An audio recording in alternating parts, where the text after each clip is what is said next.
So this past weekend, I binged watched the entire season, or at least the entire first season, which is only 6 episodes, admittedly. And oh my gosh, I liked it so much that I had to talk about it. I had to talk about the show. I wouldn't have felt right as a person, as a human being who is a fan of martial arts and action if I didn't talk about this show. So why now? After all this time, why am I just now deciding to talk about it?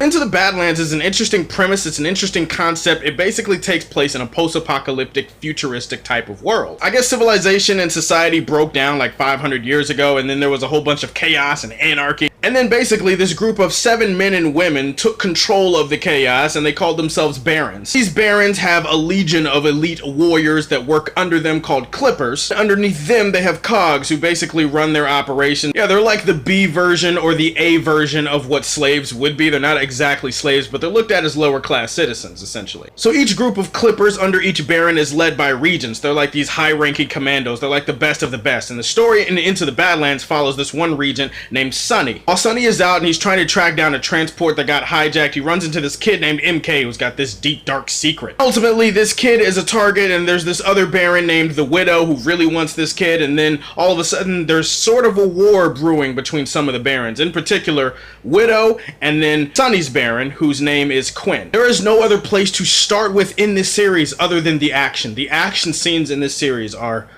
glorious. This is not exaggeration, this is not hyperbole, this is not prisoner of the moment. These are some of the greatest fight scenes that I have ever seen, movie or TV. And in terms of TV, the choreography and the stunt work alone, it's tops. I mean, it's better than anything that you've seen before. It's among the best of the best, period. Fight scenes in the show are so brutal and bloody and beautiful and amazingly choreographed. There are so many standout fights throughout the entire season. It'd be impossible for me to list all of them, but some of my favorites, I mean, pretty much from the first fight scene in the entire show where Sonny runs into this group of nomads and he kicks all their asses, that lets you know exactly what type of show you're in for. This is a show that pulls no punches, literally. I lost count of how many times while watching this series I went, oh my god! Ooh, oh, that looked like it hurt. God damn! Oh, he ain't walking away from that shit. I spent so much of my time watching this show with my jaw dropped because that's what the action sequences and the fight choreography in the show were like.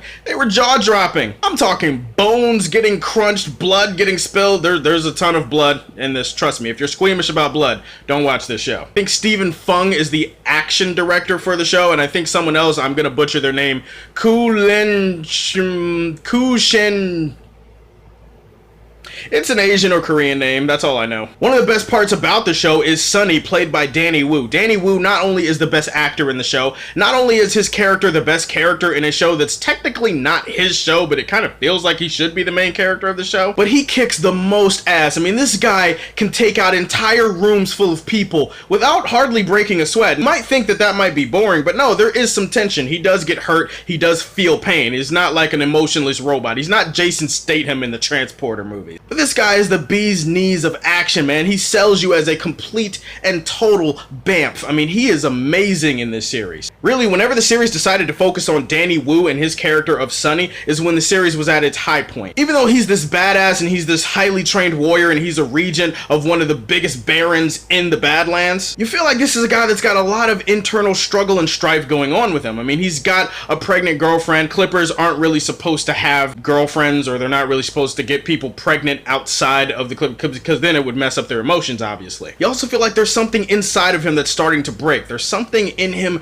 that doesn't sit right anymore with what he's been forced to do. Then he also has to take this kid MK under his wing, and it's just a lot of stuff that he has to deal with, and he has a very personal and very conflicted character arc in this season, and I really appreciated that. And another character I have to single out also is Widow. Her first action sequence lets you know that this chick means business. The Widow is amazing. She's one of the best characters. She sets up as kind of an antagonist to Danny Wu's character and to Baron Quinn. But ultimately, she's an antagonist that you understand. You get where she's coming from. You understand her motivations. She kicks a ton of ass. She has this young charge under her wing named Tilda, who also befriends MK. Ultimately, Widow and Tilda and her clan, where she's kind of like anti-feudal. She doesn't really believe in the whole Baron system anymore. She and her clan serve as great foils to Sonny and his conflicts with MK. Like I said, it's an interesting premise and an interesting concept, and there is some cool world building going on in here. You hear different things referenced throughout the season where you're kind of like, ooh, that sounds interesting, but they're not going to tell me what that is yet, but I want to know what that means. Now, some of the dialogue is pretty good, and it's delivered well, and the actors are selling you on the dialogue, and it really works. Some of the dialogue is toilet bowl, though. I mean, some of the dialogue is absolute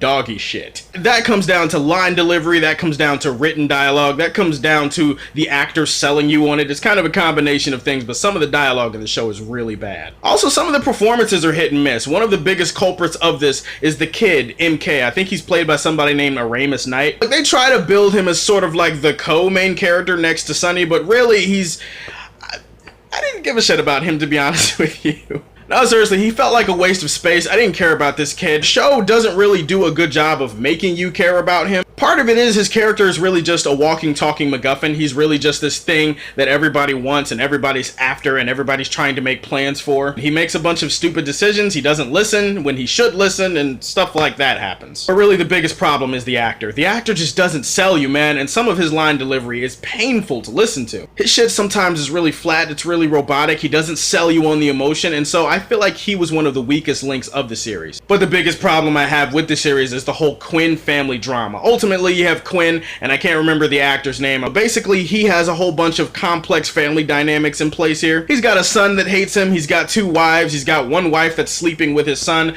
And a lot of that family drama honestly could have been cut out. We're never given quasi-reasons to quasi-give a shit about these people, and some of these characters are really annoying. Some of the acting for these characters is really bad, and as a result, that's probably the weakest part of the show. It feels like filler, it feels like boring family drama for the sake of boring family drama. In the end, there is a lot to love about this series. The fight scenes and the choreography is just...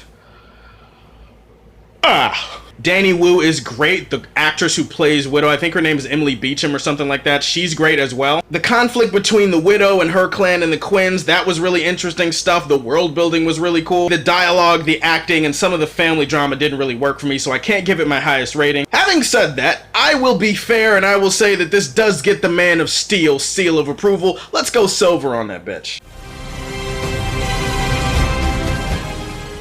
Alright guys, that is my review of Into the Badlands Season 1. It's only 6 episodes, but it's really good stuff. If you haven't seen it, you should check it out. So guys, let me know what you think about the season in general. Let me know what your thoughts are Into the Badlands. What are your favorite fight scenes in the series? Let me know down below. As always, if you like what you see, tell me how you feel, and stay tuned to hear more from the Man of Steel. Peace!